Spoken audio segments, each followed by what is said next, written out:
প্রিয় বন্ধুরা, আসসালামু আলাইকুম। সবাই কেমন আছেন? আজ পবিত্র জুমা, সকলকে জুমা মোবারক।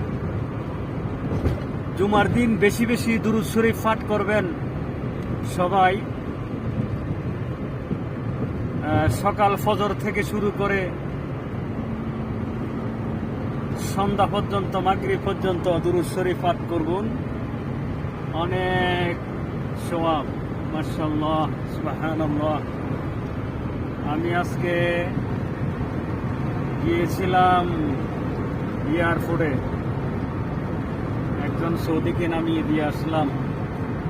এসে এখন বাসার দিকে যাচ্ছি।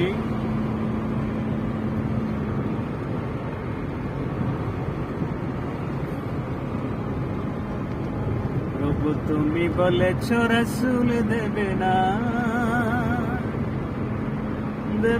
বলনি মন। সামনে ক্যামেরা।